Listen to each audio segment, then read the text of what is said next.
818 Creation. The economic crises faced by Sri Lanka and Pakistan are influenced by a variety of factors, including their respective economic structures, policies, and geopolitical situations. While it is challenging to provide an exhaustive list of differences between the two countries' economic crises, I can highlight a few key distinctions. Macroeconomic indicators. Sri Lanka and Pakistan have experienced different macroeconomic challenges. Sri Lanka has faced significant issues with its external debt burden, high fiscal deficits, and a deteriorating balance of payments situation. Pakistan, on the other hand, has dealt with challenges related to inflation, fiscal imbalances, and energy shortages. External factors. The economic crises in both countries have been influenced by external factors.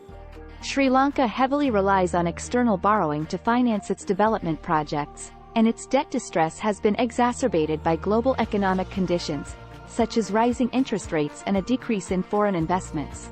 Pakistan has faced challenges due to geopolitical factors, such as security concerns and regional tensions, which have impacted its economic stability. Policy responses.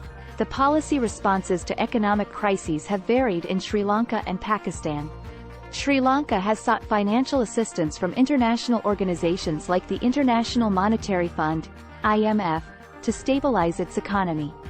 This assistance often comes with conditions, such as implementing structural reforms and fiscal consolidation measures.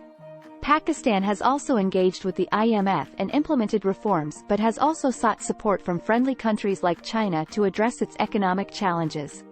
Economic structure. Sri Lanka and Pakistan have different economic structures, which can impact the nature of their economic crises. Sri Lanka's economy relies heavily on tourism, apparel exports, and remittances, all of which have been significantly affected by the COVID-19 pandemic. In contrast, Pakistan has a more diversified economy, with agriculture, manufacturing, and services sectors contributing to its GDP. IMF bailouts. Both countries have sought assistance from the International Monetary Fund, IMF, to address their economic problems. Sri Lanka secured a $1.5 billion IMF bailout package in 2016, but due to policy slippages and political instability, the program was suspended. Pakistan, on the other hand, has had a history of multiple IMF programs to stabilize its economy and address structural imbalances. Misallocation of resources. Corruption diverts resources away from productive sectors of the economy. When public funds meant for infrastructure development, social services, or economic projects are embezzled or misappropriated, it hampers investment and economic growth. The misallocation of resources leads to inefficiencies and reduces the overall productivity of the economy. Sri Lanka can learn several lessons from Vietnam's economic development experiences to tackle economic crises. Here are some key takeaways. Export-led growth. Vietnam has successfully pursued an export-led growth strategy, diversifying its export base and expanding into global markets.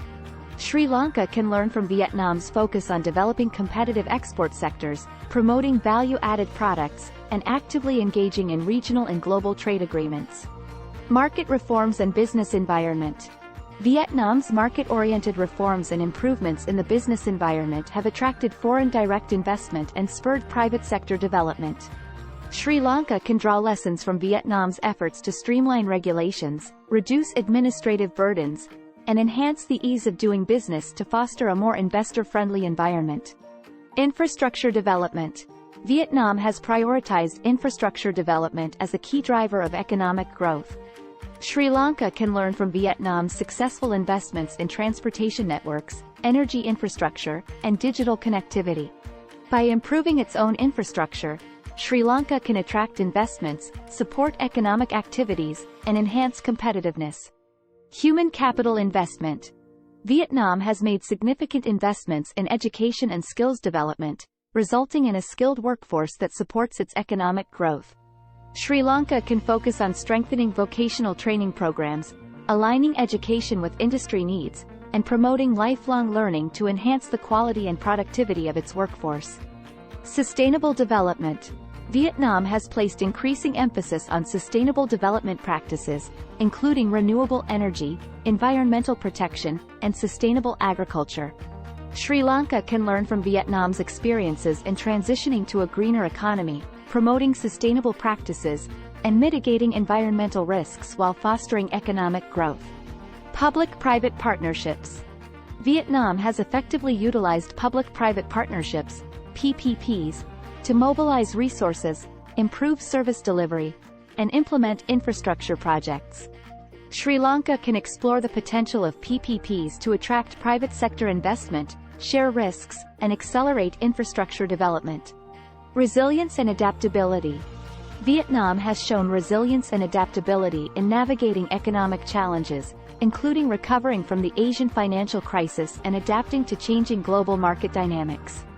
Sri Lanka can learn from Vietnam's ability to respond and adapt to external shocks, maintain macroeconomic stability, and diversify its economic base.